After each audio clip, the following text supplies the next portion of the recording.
ದೇವರ ಅತಿ ಪರಿಶುದ್ಧವಾದ ನಾಮಕ್ಕೆ ಮಹಿಮೆಯಾಗಲಿ. ಕ್ರಿಸ್ತನ ಮೂಲಕವಾಗಿ ದೇವರ ಲೋಕಕ್ಕೆ ಮತ್ತೊಂದು ಹೊಸ ಮುಂಜಾನೆಯನ್ನು ದಯಪಾಲಿಸಿದ್ದಾರೆ.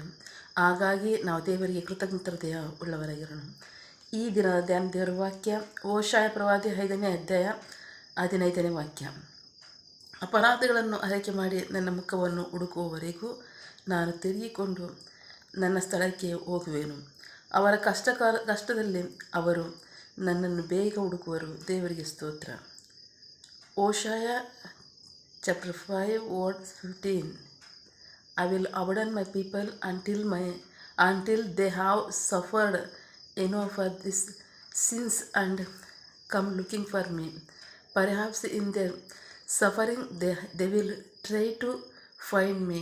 ದೇವರಿಗೆ ಸ್ತೋತ್ರ. ನಾವು ವಾಕ್ಯ ಭಾಗ ನೋಡ್ತಾ ಇದ್ದೀವಿ. ಪ್ರೀತಿಯ ಮಕ್ಕಳ, ವಾಕ್ಯ ಭಾಗದಲ್ಲಿ ಕರ್ತನು ಶರಣುವಂಥ ದೇವರು ಮುಂಜಾನೆ ಸಮಯದಲ್ಲಿ ನಮ್ಮ ಸಂಘ ಮಾತನಾಡ್ತಾ ಇದ್ದಾರೆ. ಅಪರಾಧಗಳನ್ನು ಆರೈಕೆ ಮಾಡಿ ನನ್ನ ಮುಖವನ್ನು ಹುಡುಕುವವರೆಗೂ ತಿರುಗಿಕೊಂಡು ನನ್ನ ಸ್ಥಳಕ್ಕೆ ಹೋಗುವೆನು.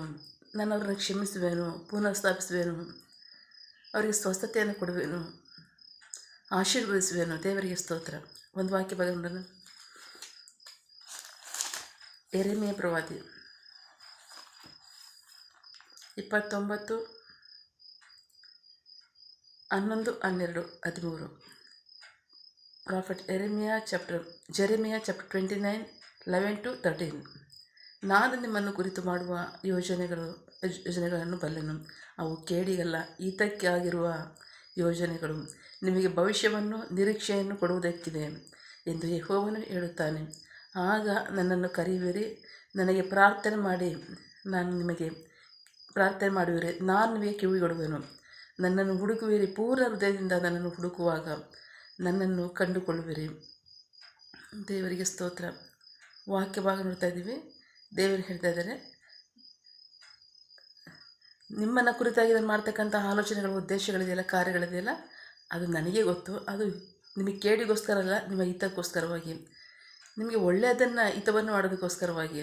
ಹಾಗಾಗಿ ಕಷ್ಟ ಕಾಲದಲ್ಲಿ ನೀವು ನನಗೆ ಪ್ರಾರ್ಥಿಸಿದನ್ನು ಹುಡುಕ್ತೀರಾ, ನಾನು ನಿಮಗೆ ಸಹಾಯ ಮಾಡ್ತೇನೆ. ದೇವರಿಗೆ ಸ್ತೋತ್ರ. ಪ್ರೀತಿದೇವ್ರ ಮಕ್ಕಳು, ದೇವರೇ ಹೇಳಿದರೆ ನಿಮ್ಮ ಅಪರಾಧಗಳನ್ನು ಒಪ್ಪಿಸಿ ಆರೈಕೆ ಮಾಡಿ ನನ್ನ ಮುಖವನ್ನು ಹುಡುಕಿರಿ. ದೇವರಿಗೆ ಸ್ತೋತ್ರ. ನಾವು ಹೇಗೆ ಬೇಕಾದ್ರೆ ಅವ್ರನ್ನ ಹುಡ್ಕೋಕ್ಕಾಗುತ್ತಂದರೆ ಇಲ್ಲ. ಪ್ರಾರ್ಥನೆಗೆ ಯಾಕೆ ಉತ್ತರ ಬರಲ್ಲ ಅಂತಂದರೆ ನಾವು ಒಪ್ಪಿಸಿ ಆರೈಕೆ ಮಾಡಬೇಕು. ಒಪ್ಪಿಸಿ ಆರೈಕೆ ಮಾಡಿ ದೇವ್ರ ಮುಂದೆ ನಮ್ಮನ್ನು ತಗ್ಗಿಸ್ಕೋಬೇಕು. ಆಗಲೇ ಪ್ರಾರ್ಥನೆಗೆ ಉತ್ತರ ಬರ್ತಕ್ಕಂಥದ್ದು. ಸೊ ಹಾಗಾಗಿ ಅವ್ರು ಹೇಳ್ತಾರೆ, ಕಷ್ಟ ಕಾಲದಲ್ಲಿ ಅವ್ರು ನನ್ನ ಹುಡುಕ್ತಾರೆ, ನಾನು ಅವ್ರಿಗೆ ಸಹಾಯ ಮಾಡ್ತೇನೆ, ಅವರಿಗೆ ಸ್ವಸ್ಥತೆಯನ್ನು ಕೊಡ್ತೇನೆ, ಸೌಖ್ಯವನ್ನು ಕೊಡ್ತೇನೆ. ಆಮೇಲೆ ಸೊ ಹಾಗಾಗಿ ನಂಬಿಗಸ್ತರಿಗೆ ವಾಕ್ಯಕ್ಕೆ ವಿಧೇಯರಾಗೋಣ. ಅಪರಾಧಗಳನ್ನು ಒಪ್ಪಿಸಿ ಆರೈಕೆ ಮಾಡಿ ಪ್ರಾರ್ಥಿಸಿ ದೇವರ ಮುಖವನ್ನು ಹುಡ್ಕೋಣ.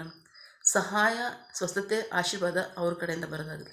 ಆಮೇಲೆ ಪ್ರಾರ್ಥಿಸಿಕೊಳ್ಳೋಣ. ಸಕಲ ಸೃಷ್ಟಿಕರ್ತನೇ, ಸರ್ವಾಧಿಕಾರಿಯೇ, ಸಾರ್ವಭೌಮನೇ, ಉನ್ನತನೇ, ಮಹೋನ್ನತನೇ, ಮಹಾಪರಿಶುದ್ಧನೇ, ಪ್ರೀತಿ ಸ್ವರೂಪನೇ, ನೀತಿವಂತ ನ್ಯಾಯಾಧಿಪತಿ, ಸೇನಾಧೀಶ್ವರನೇ, ಇರುವಾತನೇ, ಸರ್ವವ್ಯಾಪ್ಯ ಸಪ. ಇದನ್ನು ವಾಕ್ಯಗಳ ಮೂಲಕವಾಗಿ ನಮ್ಮ ಸಂಘ ಮಾತಾಡಿದಂತಹ ನಿಮ್ಮ ಪ್ರೀತಿಗಾಗಿ ನಂಬಿಗಸ್ತಿಗೆ ನಿಮಗೆ ಸ್ತೋತ್ರ. ಈ ಮುಂಜಾನೆ ಸಮಯದಲ್ಲಿ ನಮ್ಮ ಸಂಘ ಮಾತನಾಡ್ತಾ ಇದ್ದೀರಾ. ನಿಮ್ಮ ಅಪರಾಧಗಳನ್ನು ಒಪ್ಪಿಸಿ ಆರೈಕೆ ಮಾಡಿ ನನ್ನ ಮುಖವನ್ನು ಹುಡುಕಿರಿ, ಪ್ರಾರ್ಥಿಸಿ ನನ್ನ ಮುಖವನ್ನು ಹುಡುಕಿರಿ. ನಾನು ನಿಮ್ಮನ್ನು ತಿರುಗಿ ನಾನು ನಿಮ್ಮನ್ನು ಪುನಃ ಸ್ಥಾಪಿಸ್ತೇನೆ, ಸಹಾಯ ಮಾಡ್ತೇನೆ, ಸ್ವಸ್ಥತೆಯನ್ನು ಕೊಡ್ತೇನೆ, ಸೌಖ್ಯವನ್ನು ಕೊಡ್ತೇನೆ. ನಿಮಗಾಗಿ ನಾನು ಹಿತವಾದ ಆಲೋಚನೆಗಳನ್ನ ನಾನು ಮಾಡ್ತಾ ಇದ್ದೇನೆ. ಅದು ನಿಮ್ಮ ಹಿತಕ್ಕಾಗಿ, ಒಳ್ಳೆಯದಕ್ಕೋಸ್ಕರನೇ ಅಂತ ಹೇಳ್ತೀರಾ. ಅದಕ್ಕಾಗಿ ಸ್ತೋತ್ರ. ನಂಬಿಗಸ್ತರಾಗಿ ವಿಧೇಯರಾಗ್ತೀವಿ. ವಾಕ್ಯಕ್ಕೆ ವಿಧೇಯರಾಗಿ ವಾಕ್ಯದ ಆಶೀರ್ವಾದಗಳನ್ನ ಸ್ವಂತ ಮಾಡ್ಕೋತೀವಿ. ನಿಮಗೆ ಮಹಿಮೆಯಾಗಲಿ, ನಮಗೆ ಆಶೀರ್ವಾದ, ರಕ್ಷಣೆ ಉಂಟಾಗಲಿ. ಆಮೇನ್. ಪ್ರಾರ್ಥನೆ ಕೇಳಿದ ಪ್ರೀತಿಗಾಗಿ ನಿಮಗೆ ಸ್ತೋತ್ರ.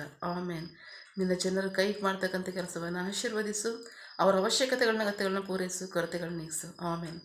ಯಾವ ಕಾರ್ಯದಲ್ಲಿ ಅವರು ನಿರೀಕ್ಷೆ ಉಳ್ಳವರಾಗಿದ್ದಾರೆ, ಆ ಕಾರ್ಯದಲ್ಲಿ ತಕ್ಕ ಸಮಯದಲ್ಲಿ ನಿಮ್ಮ ಚಿತ್ತಾನುಸಾರಗಳನ್ನು ಹೊಂದಿಕೊಳ್ಳಿ. ಆಮೇನ್. ನೀವು ಹಾಗೆ ಮಾಡುವ ಪ್ರೀತಿಗಾಗಿ, ನಂಬಿಗಸ್ತಿಗೆ ನಿಮಗೆ ಸ್ತೋತ್ರ. ನಮ್ಮ ಪ್ರಾರ್ಥನೆ ನೀವು ಕೇಳಿದ್ದೀರಾ, ಅದರಂತೆ ನಿಲ್ಲಿಸ್ತಿರೋದಕ್ಕಾಗಿ ಸ್ತೋತ್ರ. ನಮ್ಮ ಪ್ರಾರ್ಥನೆಯನ್ನು ನಮ್ಮ ರಕ್ಷಕನಾದಂಥ ಯೇಸು ಕ್ರಿಸ್ತರ ಅತಿ ಪರಿಶುದ್ಧವಾದ ನಾಮದಲ್ಲಿ ಪ್ರಾರ್ಥಿಸಿ ನಿಮ್ಮ ಪಾದಗಳು ಸಲ್ಲಿಸಿ ನಾವು ಬೇಡುವಂತಿದೆ ನಿಮ್ಮ ಜೀವಳ ತಂದೆ. Amen. God bless you all. ದೇವರು ತಾನೇ ಇದರ ವಾಕ್ಯಗಳ ಮೂಲಕವಾಗಿ ನಮ್ಮ ಸಂಘ ಮಾತನಾಡಿದ್ದಾರೆ, ನಮ್ಮನ್ನು ಆಶೀರ್ವದಿಸಿದ್ದಾರೆ. ಆಮೇನ್. All the best.